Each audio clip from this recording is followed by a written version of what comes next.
Yun, what's up mga boss? Mayroon ngang bagong Pilipinas kick-off rally ngayon mga boss, no? Diyan nga sa Quirino Grandstand o Luneta mga boss, na dinaluhan ng mga iba't ibang agencies ng ating gobyerno mga boss. Lahat ng agencies ay nandyan at kasama na rin si Pangulong PBBM Bongbong Marcos Jr. dyan mga boss.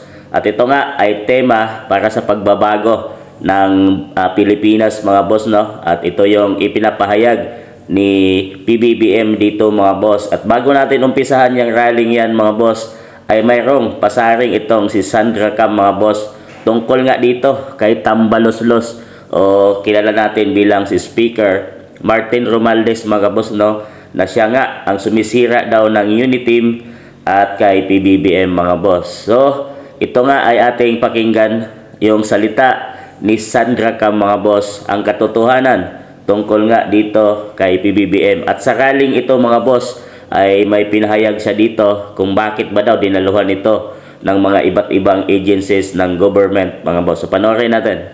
KKB ito, wala ditong nag-finance. Dahil lang sa pagmamahal natin sa bayan, kaya kami nandito. Kapit-bisig ang mga Pilipino. Hindi kagaya ng nasa Quirino na ang mga empleyado ng gobyerno minimuhan. I have a copy of your memo, man.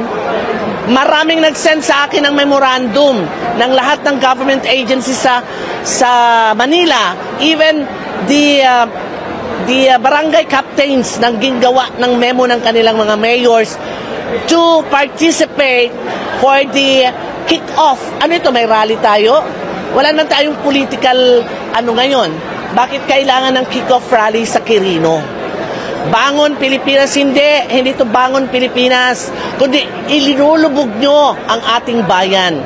Kaya mga kababayan, magdasal po tayo para sa ating next generation. Hindi ito tiaw-tiaw, hindi ito laro-laro, hindi ito biro-biro na ginagawa ngayon ni Tambaloslos. O ulitin ko, Tambaloslos, ikaw ang sumira ng Uniteam, ikaw ang sumira ng legislation, at ikaw ang sumira ng Marcos family.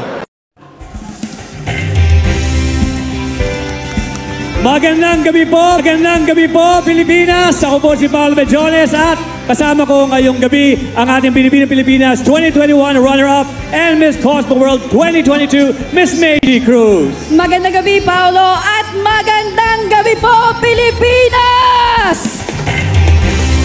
Handa na ba kayo?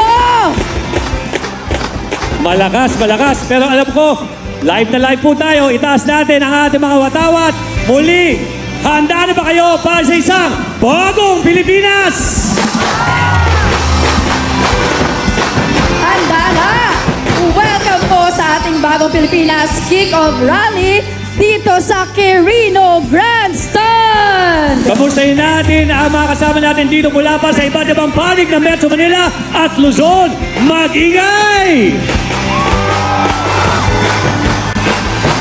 Mula kaninang umaga pa ay nandyan na sila.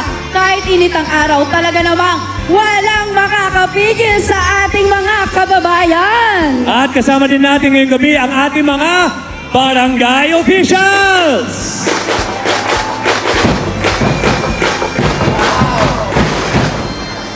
Talaga namang full out support ang ating mga local government representatives.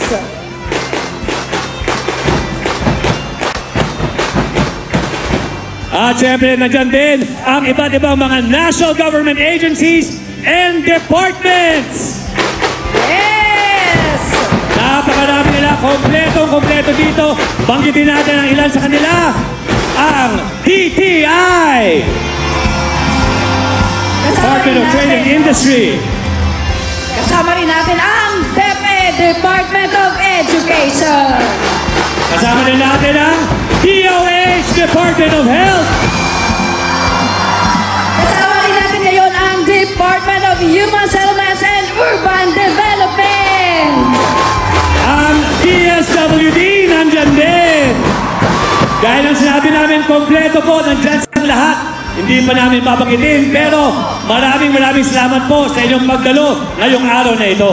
At syempre, dito sa likod natin ay kasama natin ang ating kagalang-galang na mga kinatawan ng Senado, ng Kongreso, at ang ating mga cabinet secretaries at marami pang iba. Palakpakan po natin. Maraming salamat po sa inyong pagdalo ngayong araw na ito.